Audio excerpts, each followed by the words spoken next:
मुझे बीपीएससी में सफलता मिली है तो इसमें बहुत बड़ा योगदान परफेक्शन आईएएस का है। मुझे ऐसा लगा कि बीपीएससी के लिए मुझे गाइडेंस चाहिए, तो इसलिए मैं परफेक्शन आईएएस का मेंस बैच ज्वाइन भी की। शायद मैं अगर सेल्फ प्रिपरेशन करती तो मुझे नहीं हो पाता। जीएस 2 का पूरा पेपर ही मुझे ऐसा मेंस लिखते टाइम ऐसा लगा ही नहीं कि मैं कुछ नया लिख रही हूँ। सारी चीजें क्लास में ही कवर हुई थी। वो चीजें एक जगह दी हुई रहती थी, तो हमें मेंस जब मैं टेस्ट सीरीज देती थी तो वो आसानी हो जाता था। एक बार पढ़ के जाओ, फिर वो चीजें याद हो गई तो वहाँ जाके इम्प्लीमेंट कर दो सारी चीजें। जब 67 से 153 का जर्नी श्रेया ने कवर किया 2 महीने के अंदर, तो ये बहुत ही सबके लिए पॉसिबल है।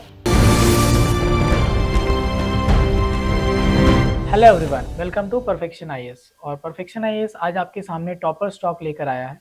और टॉपर स्टॉक में आज हमारे साथ हैं श्रेया कुमारी, जो कि 67 बीपीएससी के फाइनल एग्जामिनेशन में सिलेक्टेड कैंडिडेट हैं और इन्हें रूरल डेवलपमेंट ऑफिसर के रूप में सिलेक्ट किया गया है। तो सबसे पहले तो मैं श्रेया को बहुत बहुत कंग्रेचुलेशन करना चाहता हूँ।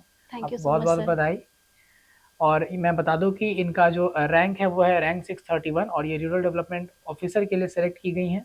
श्रेया के बारे में अगर मैं आपको एक इन्फॉर्मेशन दूं तो श्रेया हमारे साथ परफेक्शन आईएएस में मेंस का जो फाउंडेशन बैच था ME002 उससे जुड़ी हुई थी। और उसके अलावा मैं अब आपके सामने श्रेया से उनकी कुछ सिलेक्शन की जर्नी के इम्पॉर्टेंट जो है स्ट्रैटेजीज उसको आपके सामने रखूंगा और उसके थ्रू हम जानेंगे कि श्रेया की क्या क्या स्ट्रैटेजी रही है। तो सबसे पहले श्रेया की आपको ये बताना है कि आप सिविल सर्विसेज की जो जर्नी आपकी है उसका एक ब्रीफ हिस्ट्री मैं चाहूँगा कि आप बेसिकली हमारे एस्पिरेंट्स के साथ शेयर करें। जी सर, सबसे पहले thank you so much sir यहाँ बुलाने के लिए। अगर मैं स्टार्टिंग से बोलूँ तो मैं औरंगाबाद डिस्ट्रिक्ट से बिलोंग करती हूँ। उसके बाद सर मैं अपना इनिशियल एजुकेशन अपने होम टाउन से ही पूरी की है। आफ्टर ग्रेजुएशन सर मैं सिविल सर्विस की तैयारी शुरू की थी। तो सर अगर मैं बोलूँ तो मैं 2019 जुलाई 2019 से मैं सिविल सर्विस की तैयारी शुरू की थी। जी सर, ये काफ़ी लंबी जर्नी रही। तो लगभग 4 साल जी से सर। ज़्यादा समय है आपके सिलेक्शन में। चलिए, बहुत बड़ी बात है कि आपने इतने समय तक वो पेशेंस और वो जो रिक्वायरमेंट्स है उसको बनाए रखा। तो उसके लिए भी आपका डेफिनेटली बहुत बहुत कॉन्ग्रेचुलेशन आपको देना बनता है कि हाँ 4 साल तक, नहीं तो बहुत लोग इस ड्यूरेशन तक अपने आप को कोप अप नहीं कर पाते हैं। तो ये जी बहुत सर। बड़ी बात है।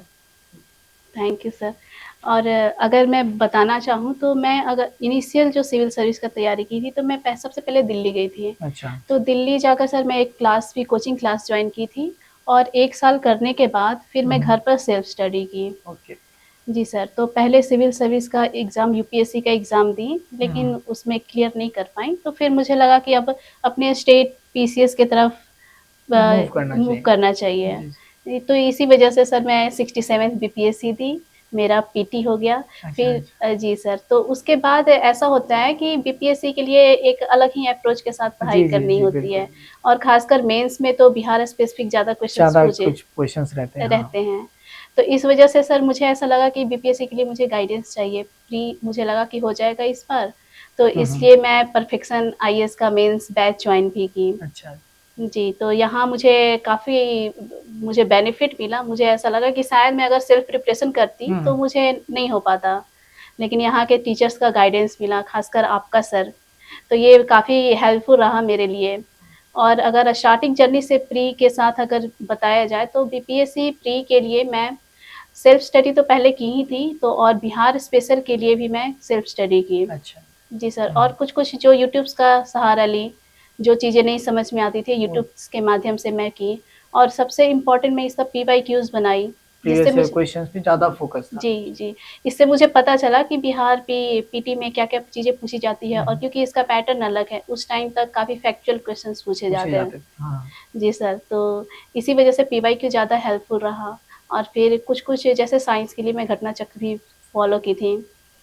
तो लेकिन अगर स्टार्टिंग से मेरा इंटीग्रेटेड अप्रोच ही रहा था, ऐसा नहीं था कि सिर्फ पीटी के लिए ही पढ़ना है। पीटी एग्ज़ाम से 2 महीने पहले मैं ऐसे मूव कर जाती थी कि अब पीटी स्पेसिफिक चीज़ें ही पढ़नी है। जो फैक्ट्स हैं उनको याद या करने उनको याद करना है। उसके पहले तो मेंस ओरिएंटेड अप्रोच ही रहा था मेरा।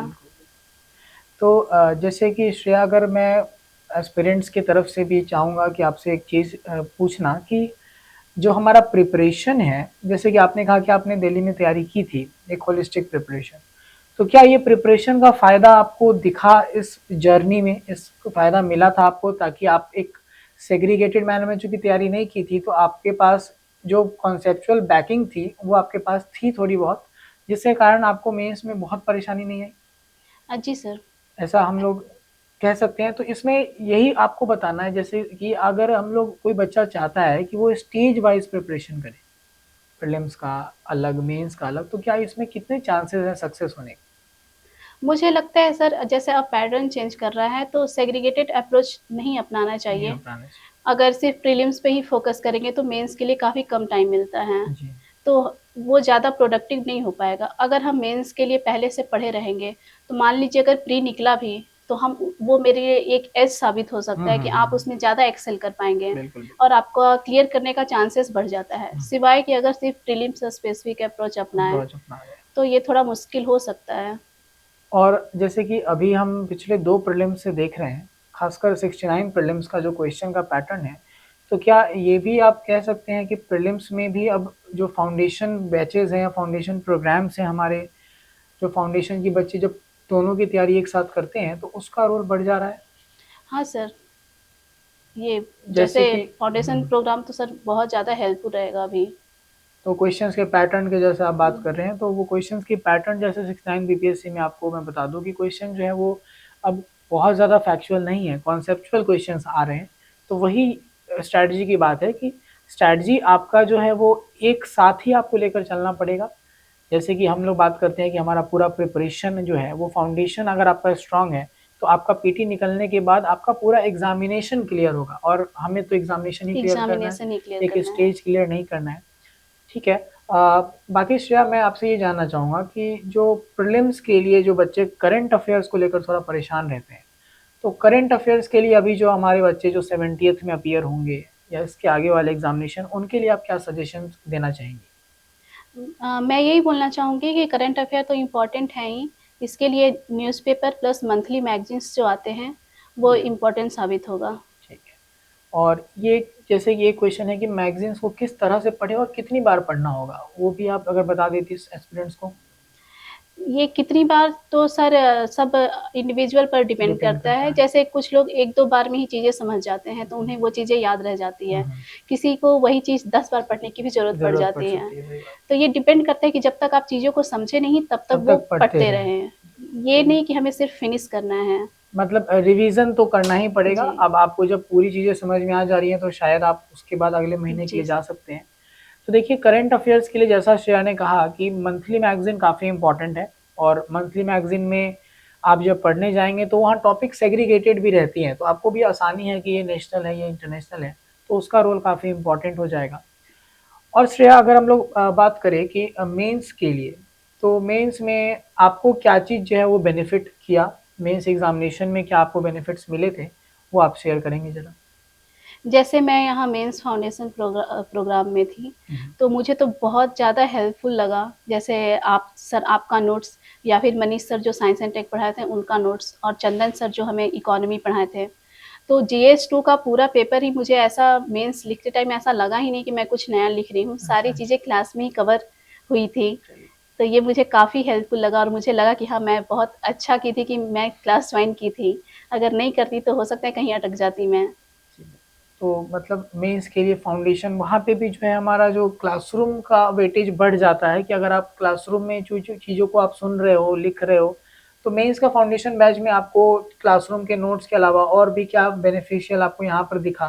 जैसे अगर हम लोग बात करें कि बीपीएससी में बिहार ओरिएंटेड चीज़ों को पूछा जाता है, तो उसमें जैसे हमारा एक बीपीएससी मेंस एनालाइजर जी मैगजीन सर। है, तो वो क्या आपको हेल्प किया इस पर्टिकुलर एग्जामिनेशन में, जी उसका सर, क्या रोल रहा है? बहुत इम्पोर्टेंट रोल रहा है। जैसे हम लोग को मेंस एनालाइज़र पार्ट 1, 2 ऐसे करके मिलता था। हम्म। तो वो बहुत ही इम्पोर्टेंट इसलिए होता है क्योंकि वो आपको शॉर्ट नोट्स एक जगह ही मिल जाते हैं।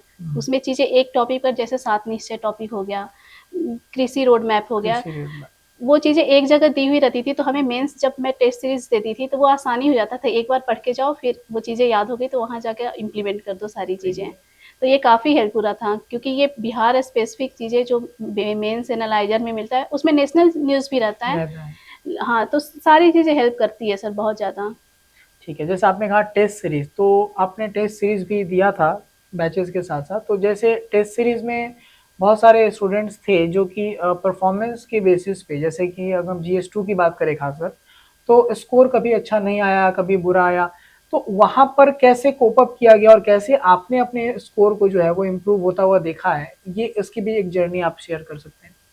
सर GS2 में अगर बोला जाए तो जब मैं फर्स्ट टेस्ट दी थी GS2 का, तो मैं बोलूँगी मेरे मार्क्स GS2 में फर्स्ट टाइम 67 आए थे ओके, सिर्फ। 67 मार्क्स से आप जी सोच सर। सकते हैं। और जब मैं लास्ट टेस्ट जो दी थी उसमें मेरे 153 आए थे। 153 मार्क्स इनके थे, और ये जो 153 मार्क्स है ये आपके साथ कॉपी शेयर भी की जा चुकी है, आप देख भी सकते हैं टेलीग्राम पे कि ये ऐसी नहीं बता रही है। 153 इनके मार्क्स थे GS2 में परफेक्शन के टेस्ट सीरीज में, जो कि माना जाता है कि काफ़ी डिफिकल्ट होता है as compare to even BPSC examination. तो जब 67 से 153 का जर्नी श्रेया ने कवर किया 2 महीने के अंदर, तो ये बहुत ही सबके लिए पॉसिबल है। बस आपको है कि इस चीज़ के ऊपर ट्रस्ट बनाना है।